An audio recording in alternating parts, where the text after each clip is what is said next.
Hi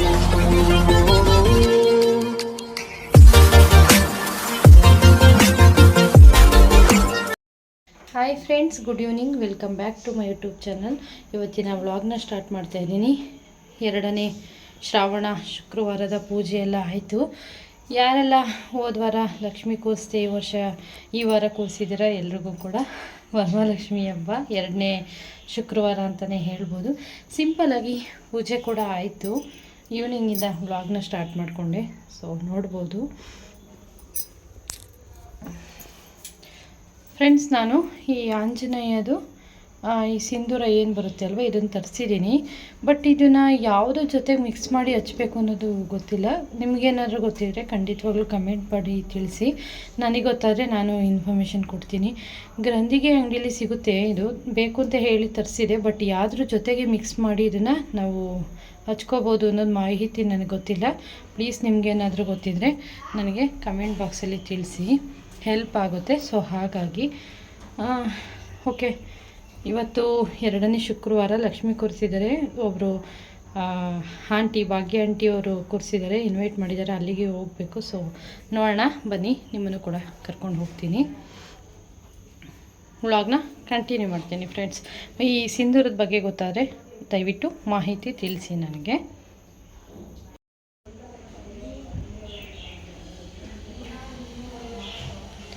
ಹೊಸ ತುಳಸಿ ಗಿಡನ ತಂದಿಟ್ಟಿದ್ದೀನಿ. ನೋಡುವ, ಇಲ್ಲಿ ಬಿಸಿಲು ಬರಲ್ಲ, ಸೊ ಹಾಗಾಗಿ ಗಿಡಗಳು ಬರಲ್ಲ, ನೋಡೋಣ ಅಂತ ಹೇಳಿ ಇಟ್ಟಿದ್ದೀನಿ. ಇನ್ನೊಂದು ಕಡೆ ಮನಿ ಪ್ಲ್ಯಾಂಟ್ ಚೆನ್ನಾಗಿ ಬರ್ತಾಯಿದೆ, ಕೆಳಗಡೆ ಹೋಗ್ತಾಯಿದೆ. ನೋಡ್ಬೋದು, ಗ್ರೀನ್ ತುಂಬಾ ಇಷ್ಟ. ಅದರಲ್ಲೂ ನೋಡೋಣ, ಮೇಲಕ್ಕೆ ಹಬ್ಬಿಸ್ಬೇಕಿತ್ತು, ಬಟ್ ಪೇಂಟ್ ಮಾಡ್ತಾರೆ ಅಂತೇಳಿ ಸ್ಟಾಪ್ ಮಾಡಿದ್ದೀನಿ. ಸೊ ಇವತ್ತು ಹೊಸ ತುಳಸಿ ಗಿಡನ ಇಟ್ಟಿದ್ದೀನಿ. ಶುಕ್ರವಾರ ನೋಡುವ ಯಾವ ರೀತಿ ಬರುತ್ತೆ ಅಂತ. ಹೊಸ್ಲಿಗೆ ಈ ರೀತಿ ಸಿಂಪಲಾಗಿ ರಂಗೋಲಿನ ಹಾಕಿದೆ. ಆಗಲೇ ನನ್ನ ಮಕ್ಕಳು ಅಳಿಸ್ಬಿಟ್ಟಿದ್ದಾರೆ. ಸೊ ಹೀಗೆ ಓಕೆ, ಬನ್ನಿ ಫ್ರೆಂಡ್ಸ್. ಓಕೆ ಫ್ರೆಂಡ್ಸ್, ನೋಡಿದ್ರಿ ಅಲ್ವಾ, ಪೂಜೆ ಎಲ್ಲ ಆಯಿತು. ಪೂಜೆ ಎಲ್ಲ ಮುಗಿಸಿ ಇವಾಗ ಈವ್ನಿಂಗು ಚಪಾತಿ ಬೇಕು ಅಂತ ಕೇಳಿದರು. ಮಕ್ಕಳು ಚಪಾತಿ ಮಾಡಿಕೊಡ್ತಾಯಿದ್ದೆ, ಹಾಕ್ಕೊಟ್ಟು ಕರ್ಕೊಂಡೋಗಿ ಟ್ಯೂಷನಿಗೆ ಬಿಟ್ಬಿಟ್ಟು ಲಕ್ಷ್ಮೀ ಪೂಜೆ ಮಾಡಿದ್ದಾರೆ. ಸೊ ಅರ್ಶಿನ ಕುಂಕುಮ ಕರೆದಿದ್ದಾರೆ, ಅಲ್ಲಿ ಹೋಗಬೇಕು. ಹೇಗಾಗಿದೆ 20 ಡೇಸಿಂದ ಫುಲ್ ಹುಷಾರಿಲ್ಲ ಅನ್ನೋ ಮೈಂಡಲ್ಲೇ ಇದ್ಬಿಟ್ಟಿದ್ದೀನಿ. ನನಗೆ ನನ್ನ ಫೇಸ್ ನೋಡಿ ನನಗೆ ಬೇಜಾರಾಗ್ತಾಯಿದೆ, ಆ ರೀತಿ ಅನ್ನಿಸ್ತಾಯಿದೆ. ಡಲ್ನೆಸ್ ಆಗಿಬಿಟ್ಟಿದೆ. ನನಗೆ ಏನು ಹೇಳ್ತಾರೆ, ಜಿಗುಪ್ಸೆ ಅಂತಲ್ಲ, ಆ ಥರ ಆಗಿಬಿಟ್ಟಿತ್ತು. ಸೊ ಇನ್ಮೇಲೆ ಆದರೂ ಸ್ವಲ್ಪ ಎನರ್ಜೆಟಿಕ್ ಆಗಿರೋಣ, ಆ್ಯಕ್ಟಿವ್ ಆಗಿರೋಣ ಅಂದ್ಕೊಂಡಿದ್ದೀನಿ. ನೋಡುವ, ಸದ್ಯ ಯಾವುದು ತೊಂದರೆ ಬರದೇ ಇದ್ದರೆ ಸಾಕು, ದೇವರಲ್ಲಿ ಬೇಡ್ಕೊಳ್ಳೋದೊಂದೇ. ಓಕೆ, ಬನ್ನಿ, ಏನು ಎತ್ತ ಎಲ್ಲಿ ಕರ್ಕೊಂಡು ಹೋಗ್ತೀನಿ, ಏನು ಎತ್ತ ಅನ್ನೋದನ್ನು ಹೇಳ್ತೀನಿ. ಹಾಗೆ ಹೋಗೋಣ. ನನ್ನ ಮಗ ಟ್ಯೂಷನಿಗೆ ಟೈಮ್ ಆಗ್ತಾಯಿದೆ, ಡ್ಯಾನ್ಸ್ ಹೊಡಿತಾ ಇದ್ದಾನೆ ನನ್ನ ಮಗ. 6 o'clock ಟ್ಯೂಷನ್ ಇರೋದು. ಸೊ ಬಿಟ್ಟು ಹೊರಡ್ತೀನಿ. ಓಕೆ, ಹೀಗೆ ನೋಡ್ತಾ ಇರಿ, ಬ್ಲಾಗ್ನ ಕಂಟಿನ್ಯೂ ಮಾಡ್ತೀನಿ. ಹಾಗೆ ಇನ್ನೊಂದು ವಿಷಯ, ವೀಡಿಯೋಸ್ನ ನಾವು ಎಷ್ಟು ಎಫರ್ಟ್ ಹಾಕಿ ಮಾಡಿರ್ತೀವಿ, ಯಾವುದೇ ಒಂದು ಇದಕ್ಕಾಗಲಿ, ಒಂದು ಎಡಿಟಿಂಗು ಅದು ಇದು ಅಂದ್ಕೊಂಡು ತುಂಬ ಟೈಮ್ ಕೊಟ್ಟಿರ್ತೀವಿ. ಪ್ಲೀಸ್ ಎಲ್ಲ ವೀಡಿಯೋನ ಫುಲ್ ನೋಡಿ. 1.5 ನಿಮಿಷ ನೋಡ್ತೀರಾ ವೀಡಿಯೋನ, ಸ್ಕಿಪ್ ಮಾಡಿಬಿಡ್ತೀರಾ. ಪ್ಲೀಸ್ ದಯವಿಟ್ಟು ಎಲ್ಲ ವೀಡಿಯೋನ ಕಂಪ್ಲೀಟಾಗಿ ನೋಡಿ. ಆ್ಯಂಡ್ ನಿಮಗೆ ಇಷ್ಟ ಆದರೆ ಮಾತ್ರ ನೋಡಿ, ದಯವಿಟ್ಟು. ಇಲ್ಲಾಂದರೆ ನೋಡೋಕ್ಕೆ ಹೋಗಬೇಡಿ, ಯಾರೇ ಆದರೂ ಅಷ್ಟೇನೆ. ನಿಮ್ಗೆ ಇಷ್ಟ ಇಲ್ಲ ಅಂದರೆ ದಯವಿಟ್ಟು ಕಮೆಂಟ್ ಬಾಕ್ಸಲ್ಲಿ ತಿಳಿಸಿ, ತೊಂದರೆ ಇಲ್ಲ, ಬೇಜಾರಿಲ್ಲ. ಸೊ ಹೀಗೆ ಓಕೆ, ಬನ್ನಿ, ಲೆಟ್ಸ್ ಗೋ. ಇನ್ನು ನಾನು ಆವಾಗಲೇ ಹೇಳಿದೆ, ಭಾಗ್ಯ ಆಂಟಿ ಅವ್ರ ಮನೇಲಿ ವರಮಹಾಲಕ್ಷ್ಮಿ ಈ ವಾರ ಮಾಡಿದ್ದು ಪೂಜೆ, ಲಕ್ಷ್ಮಿ ಕೂರಿಸಿದ್ರು. ಆಂಟಿ ಗ್ರಂಥಿಗೆ ಅಂಗಡಿ ಓಪನ್ ಮಾಡಿದ್ದಾರೆ. ಪಾಪ ಅವ್ರಿಗೆ ಮೊದಲನೇ ವಾರ ಮಾಡೋಕ್ಕೆ ಟೈಮ್ ಸಿಗದೆ 2ನೇ ವಾರದಲ್ಲಿ ಮಾಡಿದ್ದಾರೆ. ತುಂಬಾ ಒಬ್ಬರೇ ಅವರು ಎಲ್ಲ ಎಫರ್ಟ್ ಹಾಕ್ಕೊಂಡು ಮಾಡಬೇಕಲ್ವಾ. ತುಂಬಾ ಚೆನ್ನಾಗಿ ಮಾಡಿದರು ಆಂಟಿ, ಖುಷಿಯಾಯಿತು. ದೇವರು ಕೆಲವೊಂದು ನೋಡಿದ್ದೀನಿ ನಾನು. ಏನಪ್ಪ ಅಂದರೆ, ದೇವ್ರುಗಳ್ನ ನೋಡಿದರೆ ಒಂದು ಕಳೆ ಅನ್ನೋದು ಆ ಥರ ಎದ್ದು ಬರುತ್ತೇನೋ ಅಮ್ಮ ಇವಾಗ ಅನ್ನೋ ಥರ ಇರುತ್ತೆ. ತುಂಬ ಚೆನ್ನಾಗಿ ಕಾಣಿಸ್ತಾಯಿದ್ರು ಅಮ್ಮ ಇವತ್ತು. ಸಿಂಪಲ್ಲಾಗಿ ಎಷ್ಟು ನೀಟಾಗಿ ಮಾಡಿದರು ಗೊತ್ತಾ, ತುಂಬ ಚೆನ್ನಾಗಿ ಮಾಡಿದರು ಆಂಟಿ. ಅದರಲ್ಲೂ ಆ ಹೂವಿನ ಅಲಂಕಾರ, ಸೀರೆ ಸಖತ್ತಾಗಿ ಕಾಣಿಸ್ತಾಯಿದ್ರು ಅಮ್ಮ ಅಂತಲೇ ಹೇಳ್ಬೋದು. ಹಾಗೆ ಆಂಟಿನೂ ಕೂಡ ಫುಲ್ಲು ಖುಷಿಯಾಗಿ ಪೂಜೆ ಎಲ್ಲ ಮಾಡಿ ಬರೋರನ್ನ ಹೋಗೋರನ್ನ ಖುಷಿಯಾಗಿ ಏನು ಹೇಳ್ತಾರೆ, ಅತಿಥಿಗಳ್ನ ಕಳಿಸೋದು ಮಾಡೋದು ಎಲ್ಲ ಮಾಡ್ತಾಯಿದ್ರು. ಆಂಟಿ ತುಂಬ ಹೊತ್ತು ಮಾತಾಡಿಕೊಂಡು 1 ಅವರೇ ಇದ್ದೆ ಅಂತಲೇ ಹೇಳ್ಬೋದು. ನಾನೇನೋ ಕೇಳ್ತಾಯಿದ್ದೆ ಅದ್ರ ಬಗ್ಗೆ, ಹಾಗೆ ಅವರು ಏನೋ ಹೇಳ್ತಾಯಿದ್ರು. ಸೊ ಹೀಗೆ ಏನೇ ಆಗಲಿ, ಒಂದು ಮನೇಲಿ ಪೂಜೆ, ಒಂದು ಹಬ್ಬ ಹರಿದಿನ ಅಂದರೆ ತುಂಬ ಎಫರ್ಟ್ ಹಾಕಬೇಕಾಗುತ್ತೆ. ಅದು ನಮ್ಮ ಹೆಣ್ಮಕ್ಳಿಗೆ ಮಾತ್ರ ಗೊತ್ತಿರುತ್ತೆ. ಇನ್ನು ಊಟಕ್ಕೂ ರೆಡಿ ಮಾಡಿದ್ದಾರೆ. ಕಾಳುಗೊಜ್ಜು, ಕೋಸಂಬರಿ, ಪಲಾವು, ಮೊಸರು ಬಜ್ಜಿ, ಒಬ್ಬಟ್ಟು ಮೇಯ್ನು ಎಲ್ಲ ಮಾಡಿದರು. ಭರ್ಜರಿ ಬ್ಯಾಟಿಂಗ್ ಆಯಿತು. ಅಲ್ಲಿಂದ ಮುಗಿಸ್ಕೊಂಡು ಅರಿಶಿನ ಕುಂಕುಮ ತಗೊಂಡು ಹಾಗೆ ಬಂದೆ. ನೆಕ್ಸ್ಟು ಅಮ್ಮವ್ರ ಮುಂದೆ ಹಾಗೆ ಕೂತಿದ್ದೆ ಅಲ್ವಾ, ಹಾಗೆ ಒಂದು ವಿಡಿಯೋ ಕ್ಲಿಪ್ಪಿಂಗ್ನ ತೊಗೊಂಡೆ. ಈ ರೀತಿ ಆಯಿತು. ಅಲ್ಲೂ ಅಷ್ಟೇ ತುಂಬ ಹೊತ್ತು ಮಾತಾಡ್ಕೊಂಡು ಕೂತ್ಕೊಂಡ್ವಿ. 1 ಅವರು ಮಕ್ಕಳು ಟ್ಯೂಷನ್ನಿಂದ ಬರೋ ಅಷ್ಟರೊಳಗೆ ಹೋಗೋಣ ಅಂತೇಳಿ ಹೊರಟೆ. ಇನ್ನು ಇವರು ನಮ್ಮ ಫ್ರೆಂಡ್ ಭಾಗ್ಯಕ್ಕ ಅಂತೇಳಿ ಅವರು ಕೂಡ ಬಂದಿದ್ದರು. ಅವ್ರ ಜೊತೆ ಹಾಗೆ ಮಾತಾಡಿಕೊಂಡು ನೆಕ್ಸ್ಟು ಮನೆ ಕಡೆ ಬಂದಿದ್ದಂಥದ್ದು. ಫ್ರೆಂಡ್ಸ್, ನಾನಿವತ್ತು ಮಾರ್ನಿಂಗು ಚಪಾತಿ ಜೊತೆಗೆ ಮಿಕ್ಸ್ ತರಕಾರಿ ಪಲ್ಯ, ವೆಜಿಟೇಬಲ್ಸು ಮತ್ತು ಇದಕ್ಕೇನು ಸ್ಪೆಷಲ್ ಅಂದರೆ ಇದ್ಕಿದ ಬೇಳೆ ಹಾಕಿ ಪಲ್ಯ ಮಾಡಿರೋ ಅಂಥದ್ದು.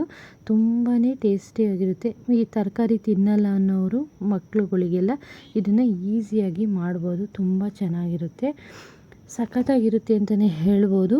ಇದನ್ನು ಕೂಡ ಮಾಡಿದ್ದೆ ಇವತ್ತು. ಯಾವ ರೀತಿ ನಾನು ನಮ್ಮ ಮನೇಲಿ ಸಿಂಪಲ್ಲಾಗಿ ಮಾಡಿದೆ ಅನ್ನೋದನ್ನ ಇವತ್ತಿನ ವ್ಲಾಗಲ್ಲಿ ತೋರಿಸ್ತಾ ಇದ್ದೀನಿ. ಹೋಗಿ ನೋಡ್ಕೊಂಡು ಬನ್ನಿ. ಆಲ್ಮೋಸ್ಟ್ ಎಲ್ಲ ಮಾಡ್ತಿರ್ತೀರ, ಬಟ್ ಎಲ್ಲ ತರಕಾರಿನೂ ಹಾಕಿ ಇದ್ಕಿದ ಬೇಳೆ ಹಾಕಿ ಸುಮ್ಮನೆ ಸಿಂಪಲ್ಲಾಗಿ ರುಬ್ಬದೆ ಗ್ರೇವಿನ ಮಾಡಿದ್ದೀನಿ. ಹೋಗಿ ನೋಡ್ಕೊಂಡು ಬನ್ನಿ ಫ್ರೆಂಡ್ಸ್, ಓಕೆನಾ. ಮೊದಲಿಗೆ ನಾನಿಲ್ಲಿ ಒಂದು ಚಿಕ್ಕ ಬೌಲಲ್ಲಿ ಒಂದು ಅರ್ಧ ಬೌಲಷ್ಟು ಈ ಹಸಿ ಇದ್ಕಿದ ಬೇಳೆನ ತೊಗೊಂಡಿರೋವಂಥದ್ದು.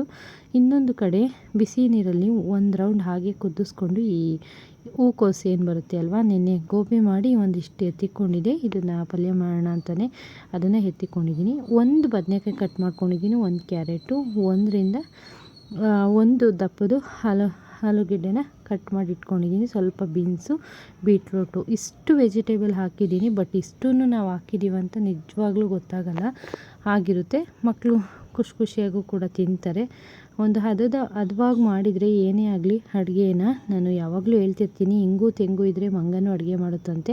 ಸೊ ಹಾಗೆ ಒಂದು ಹದವಾಗಿ ನಾವು ಮಾಡಿದರೆ ಯಾವುದೇ ರೀತಿ ಊಟ ಆಗಿರ್ಬೋದು ತುಂಬಾ ಇಷ್ಟಪಟ್ಟು ಮಕ್ಕಳು ತಿಂತಾರೆ. ನೆಕ್ಸ್ಟು ಸ್ವಲ್ಪ ತೆಂಗಿನಕಾಯಿ, 1/2 ಸ್ಪೂನಷ್ಟು ಗರಂ ಮಸಾಲ, 1.5 ಸ್ಪೂನಷ್ಟು ಧನಿಯಾ ಪುಡಿ, 1 ಸ್ಪೂನಷ್ಟು ಅಚ್ಕಾರದ ಪುಡಿನ ತೊಗೊಂಡಿದ್ದೀನಿ. ಸ್ವಲ್ಪ ಈರುಳ್ಳಿ, ಟೊಮೊಟೊ ಒಗ್ಗರಣೆಗೆ ನಮಗೆ ಎಷ್ಟು ಕ್ವಾಂಟಿಟಿಲಿ ಮಾಡ್ತೀವಿ ಅಷ್ಟನ್ನು ತೊಗೊಂಡಿರೋವಂಥದ್ದು.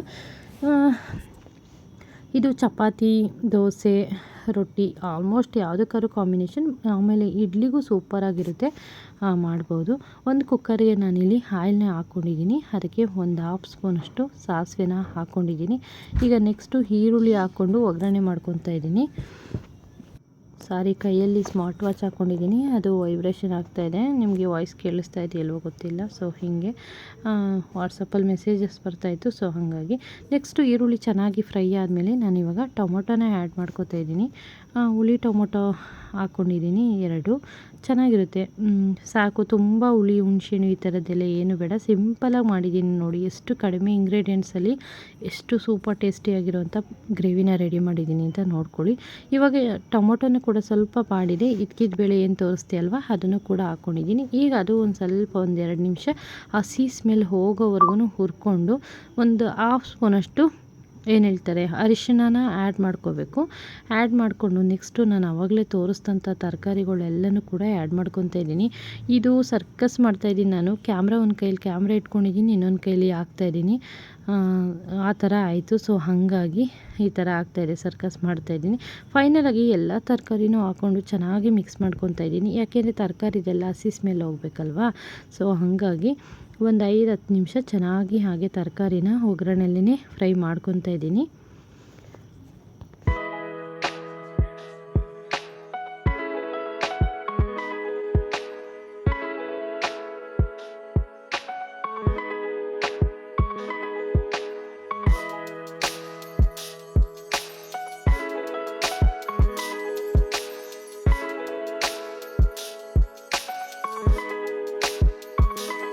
ಫೈನಲ್ ಆಗಿ ಇವಾಗ ಚೆನ್ನಾಗಿ ಮಿಕ್ಸ್ ಆಗಿದೆ. ನಾನು 1 ಸ್ಪೂನಷ್ಟು ಅಚ್ಕಾರದ ಪುಡಿ, 1.5 ಸ್ಪೂನಷ್ಟು ಧನಿಯಾ ಪುಡಿ ಏನು ತೋರಿಸಿದ್ದೆ ಅಲ್ವಾ, ಅದನ್ನು ಕೂಡ ಆ್ಯಡ್ ಮಾಡ್ಕೊತಾ ಇದ್ದೀನಿ. ಹಾಕ್ಕೊಂಡು 1/2 ಸ್ಪೂನಷ್ಟು ಗರಂ ಮಸಾಲನ ಕೂಡ ಆ್ಯಡ್ ಮಾಡ್ಕೊತಾ ಇದ್ದೀನಿ. ವಿಡಿಯೋ ಮಾಡಬೇಕು ಅನಿಸುತ್ತೆ, ಬಟ್ ಮಾಡಿ ಹಾಕ್ತಿರ್ತೀವಿ, ವ್ಯೂಸೇ ಬರಲ್ಲ. ಸೊ ತುಂಬಾ ಒಂದ್ಸಲಿ ಏನಪ್ಪ ಇದು ಕತೆ ಅನಿಸುತ್ತೆ. ಏನೋ ಒಂದು ಹೋಪ್ ಇಟ್ಕೊಂಡು ಯೂಟ್ಯೂಬ್ ಚಾನಲ್ನ ಓಪನ್ ಮಾಡ್ಕೊಂಡಿರ್ತೀವಿ, ಈ ಥರ ಆದರೆ ಸ್ವಲ್ಪ ಮನಸ್ಸಿಗೆ ಬೇಜಾರಾಗುತ್ತೆ. ಪ್ಲೀಸ್ ವಿಡಿಯೋನ ಫುಲ್ಲಾಗಿ ನೋಡಿ. ಇವಾಗ ನಾನು ಲಾಸ್ಟ್ ಫೈನಲಿ ಎಲ್ಲ ತರಕಾರಿ ಹಾಕಿ ನಾನು ಲಿಡ್ನ ಕ್ಲೋಸ್ ಮಾಡ್ತೀನಿ ಅನ್ನೋ ಟೈಮ್ಗೆ ನಾನು ಕಾಲಿಫ್ಲವರ್, ಈ ಹೂಕೋಸು ಏನು ಬರುತ್ತೆ ಅಲ್ವಾ, ಇದನ್ನು ಕೂಡ ಆ್ಯಡ್ ಮಾಡಿಕೊಂಡೆ. ಫೈನಲಾಗಿ ನಾನು ರುಚಿಗೆ ತಕ್ಕಷ್ಟು ಉಪ್ಪನ್ನ ಹಾಕಿ ನೀರನ್ನ ಹಾಕಿ ನಾನು ಲಿಡ್ನ ಕ್ಲೋಸ್ ಮಾಡಿ ಒಂದು ವಿಷಲ್ ಹಾಕ್ಸ್ಕೊಂಡ್ರೆ ಸಾಕು. ಎಲ್ಲ ತರಕಾರಿ ಒಗ್ಗರಣೆಲಿ ಆಲ್ಮೋಸ್ಟ್ ಚೆನ್ನಾಗಿ ಫ್ರೈ ಮಾಡಿರ್ತೀವಲ್ವ, ಸಾಕಾಗುತ್ತೆ. ನಿಮಗೆ ಏನಾನ ಬೇಯಬೇಕು ಇನ್ನು ಚೆನ್ನಾಗಿ ಅಂದರೆ 2 ವಿಷಲ್ ಹಾಕ್ಸ್ಕೊಳ್ಳಿ. ಇದು ಚೆನ್ನಾಗಿ ಬೆಂದೋಗಿರುತ್ತೆ, ಮಕ್ಳ ಕೈಗೆ ಯಾವ ತರಕಾರಿ ಹಾಕಿದ್ದಾರೆ ಅಂತಲೇ ಸಿಗಲ್ಲ, ಚಿಕ್ಕ ಚಿಕ್ಕದಾಗಿ ಕಟ್ ಮಾಡ್ಕೊಂಡಿರ್ತೀವಲ್ವ. ಸೊ ಹಾಗಾಗಿ ಯಾವುದೇ ತರಕಾರಿನೇ ಎತ್ತಿಡ್ತಾರೆ ಅನ್ನೋ ಟೆನ್ಷನ್ನೇ ಇರಲ್ಲ. ನೋಡ್ಬೋದು ಸೂಪರಾಗಿ ರೆಡಿ ಆಯಿತು ಗ್ರೇವಿ ಅಂತಲೇ ಹೇಳ್ಬೋದು. ನಾನಿವಾಗ ಒಂದು ಕುದಿ ಬಂದಮೇಲೆ ಲಿಡ್ನ ಕ್ಲೋಸ್ ಮಾಡೋಣ ಅಂತ ವೆಯ್ಟ್ ಮಾಡ್ತಾಯಿದ್ದೆ. ಫೈನಲಾಗಿ ಒಂದು ಕುದಿ ಬಂದಿದೆ. ಸೊ ಅದು ತೆಂಗಿನಕಾಯಿ ಏನು ತೋರಿಸಿದ್ದೆ ಅಲ್ವ, ಇವಾಗ ಹಾಕಿ ಜಸ್ಟ್ ಹಾಗೇನೆ ಒಂದು ಹಂಗೆ ಮಿಕ್ಸ್ ಮಾಡಿಕೊಂಡೆ. ಅದನ್ನೇನು ಫುಲ್ ಏನು ಮಿಕ್ಸ್ ಮಾಡ್ಕೊಳ್ಳೋಕೆ ಹೋಗಲಿಲ್ಲ, ಜಸ್ಟ್ ಒಂದು ರೌಂಡ್ ಹಾಗೆ ಹಾಕಿ ಲಿಡ್ನ ಕ್ಲೋಸ್ ಮಾಡಿ 1-2 ಏನೋ ವಿಷಲ್ ಹಾಕ್ಸ್ಕೊಂಡ್ರೆ ಸಾಕು. ಫೈನಲಾಗಿ ನೋಡಿ ಇವಾಗ ಲಿಡ್ನ ವಿಷಲ್ ಕೂಡ ಬಿಟ್ಟಿದೆ. ಲಿಡ್ನ ಓಪನ್ ಮಾಡ್ತಾಯಿದ್ದೀನಿ. ಇಲ್ಲ ಒಂದು ಹದವಾಗಿ ಪಲ್ಯ ರೆಡಿ ಆಗಿದೆ. ಸಖತ್ತಾಗಿತ್ತು ಟೇಸ್ಟು. ತುಪ್ಪ ಹಾಕ್ಕೊಂಡು ಚಪಾತಿ ಜೊತೆಗೆ ಕಾಂಬಿನೇಷನ್ ಸಖತ್ತಾಗಿತ್ತು. ನಾನು ಆವಾಗಲೇ ಹೇಳಿದೆ ತರಕಾರಿ ಎಲ್ಲ ಬೆಂದೋಗಿರುತ್ತೆ ಅಂತ. ನೋಡ್ಬೋದು, ಕಾಣಿಸ್ತಾ ಇದೆಯಾ ಆ ಹೂಕೋಸು ಏನಿದೆ ಅದು ಮತ್ತು ಬೀಟ್ರೋಟ್ ಎರಡೇ ಕಾಣಿಸ್ತಾ ಇರೋದು. ಇವಾಗ ಗಾರ್ನಿಷ್ಗೆ ಅಂದರೆ ಸ್ವಲ್ಪ ಕೊತ್ತಂಬರಿ ಸೊಪ್ಪನ್ನು ಕೂಡ ಆ್ಯಡ್ ಮಾಡಿಕೊಂಡೆ. ಫೈನಲಾಗಿ ಗ್ರೇವಿ ರೆಡಿ ಆಯಿತು. ಇದಕ್ಕೆ 2-3 ಥರ ಮಾಡ್ಕೊಬೋದು. ಸ್ವಲ್ಪ ಕಡಲೆ ಬೀಜ ಹುರಿದುಬಿಟ್ಟು ಪೌಡರ್ ಮಾಡಿ ಹಾಕ್ಬೋದು, ಅದು ಒಂಥರ ಟೇಸ್ಟ್ ಆಗುತ್ತೆ. ಜಸ್ಟ್ ಸಿಂಪಲಾಗಿ ಸಾಕು ಅಂತೇಳಿ ನಾನು ಮಾಡಿದ್ದೀನಿ. ರುಬ್ಬಿಲ್ಲ, ಏನೂ ಮಾಡಿಲ್ಲ, ಜಸ್ಟ್ ಸಿಂಪಲಾಗಿ ಮಾಡಿರೋವಂಥ ಗ್ರೇವಿ ಪಲ್ಯ. ಏನು ಬೇಕಾದರೂ ಅಂದ್ಕೊಳ್ಳಿ. ವೆಜಿಟೇಬಲ್ ಹೆಲ್ದಿಯಾದ ವೆಜಿಟೇಬಲ್ ತರಕಾರಿ ಪಲ್ಯ ರೆಡಿ ಆಯಿತು. ಫೈನಲಾಗಿ ಇವತ್ತಿನ ಬ್ರೇಕ್ಫಾಸ್ಟ್ ಕೂಡ ರೆಡಿ ಆಯಿತು ಫ್ರೆಂಡ್ಸ್. ಇವತ್ತಿನ ವ್ಲಾಗ್ ಇದಾಗಿತ್ತು ಫ್ರೆಂಡ್ಸ್. ಇವತ್ತಿನ ವ್ಲಾಗ್ನ ನಾನು ಇಲ್ಲಿಗೆ ಎಂಡ್ ಮಾಡೋಣ ಅಂತ ಇದ್ದೀನಿ. ಇವತ್ತಿನ ವ್ಲಾಗ್ ಸ್ವಲ್ಪನಾದರೂ ಇಷ್ಟ ಆದರೆ ಪ್ಲೀಸ್ ಲೈಕ್ ಮಾಡಿ, ಶೇರ್ ಮಾಡಿ, ಸಬ್ಸ್ಕ್ರೈಬ್ ಮಾಡಿಲ್ಲ ಅಂದರೆ ಇವಾಗಲೇ ಹೋಗಿ ಸಬ್ಸ್ಕ್ರೈಬ್ ಮಾಡಿ. ನಿಮ್ಮೆಲ್ಲರ ಸಪೋರ್ಟ್ ತುಂಬಾ ಇಂಪಾರ್ಟೆಂಟು. ಮತ್ತು ಮುಂದಿನ ವ್ಲಾಗಲ್ಲಿ ನಾನು ಊರಿಗೆ ಹೋಗ್ತಾಯಿದ್ದೀನಿ, ಊರಿನ ವ್ಲಾಗ್ ಇರುತ್ತೆ. ಸೊ ಖಂಡಿತವಾಗ್ಲೂ ತುಂಬಾ ಚೆನ್ನಾಗಿರುತ್ತೆ, ಮಿಸ್ ಮಾಡ್ಕೊಬೇಡಿ. ಹೀಗೆ ನಮ್ಮೆಲ್ಲರಿಗೂ ಕೂಡ ಸಪೋರ್ಟ್ ಮಾಡ್ತೀರಾ ಅಂತ ಭಾವಿಸ್ತೀನಿ. ನೋಡುವ ಮುಂದಿನ ದಿನಗಳಲ್ಲಿ ಹೇಗಿರುತ್ತೆ ಏನು ಎತ್ತ ಅನ್ನೋದನ್ನ ಕೂಡ ನಾನು ನಿಮಗೆ ಅಪ್ಡೇಟ್ ಕೊಡ್ತಾ ಹೋಗ್ತೀನಿ. Okay friends, thank you for watching. Love you all. Bye friends.